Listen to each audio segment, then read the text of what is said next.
tough. Prince Harry, desperate to see his hope for Meghan and Kate to be close, was doomed from start. Prince Harry's wish for Meghan Markle and Kate to be close was doomed, a royal commentator has suggested. Royal author Andrew Morton has claimed the Duke of Sussex was desperate for Meghan and his sister-in-law to bond. Mr. Morton added that it was a tall order given their contrasting careers and social backgrounds. And royal commentator Danielle Elser has suggested Harry's hopes for the Duchess of Sussex and the Duchess of Cambridge were doomed. Writing for news.com.au in a piece titled "Why Prince Harry's Wish for Meghan and Kate to Get Along Was Doomed," Ms. Elser said, by the time 2017 rolled around, Harry and Meghan had been dating for around 6 months and things were clearly serious between the duo. At some stage during their courtship, William is alleged to have sat his brother down for that infamous talk where he said, "Don't feel you need to rush this. Take as much time as you need to get to know this girl," thus reportedly triggering their falling out. Ms. Elser said there was a backdrop of all-round upheaval as the Cambridges moved from Norfolk to London to become full-time working royals that year, while Kate was also pregnant with Prince Louis. And Meghan finished filming Suits in Toronto and relocated to the UK. The royal commentator also highlighted how Kate and Meghan were from different countries, religions, and economic backgrounds. Ms. Elser said, "So, why was Harry labouring under the notion that Kate and Meghan were destined for BFF-dom? Is it really that much of a surprise that there was no happily ever after?" Ms. Elser explained.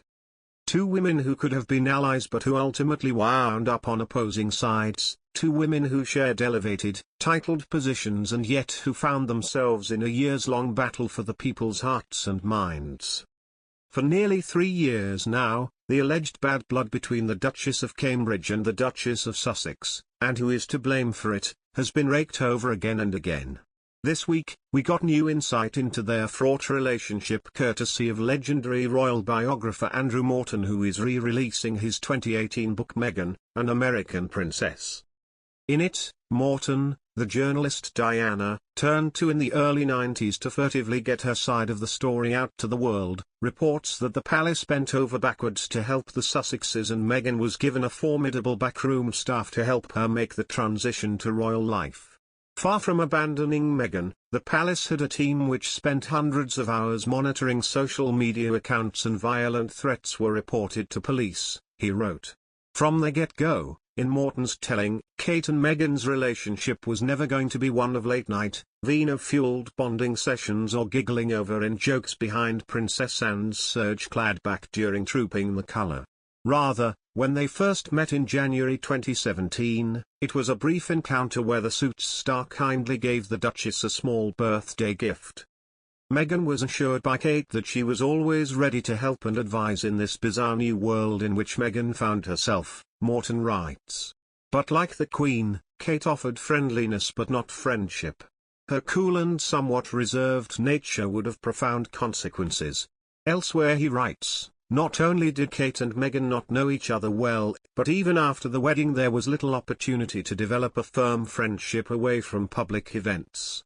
Harry's dream of two united, happy families seemed a long way off. Was Harry's desperation for the women to bond nothing more than wishful thinking? Aside from both having been wooed by a prince, Meghan and Kate were from different countries, religions, and economic backgrounds. While Meghan entered the palace a self-made millionaire, Kate had never had a full-time job. While the former had been married and divorced, the latter had been in a long-term relationship with William for the better part of 2 decades. While the Brit had found her way in the firm, inch by careful inch, the American arrived champing at the bit.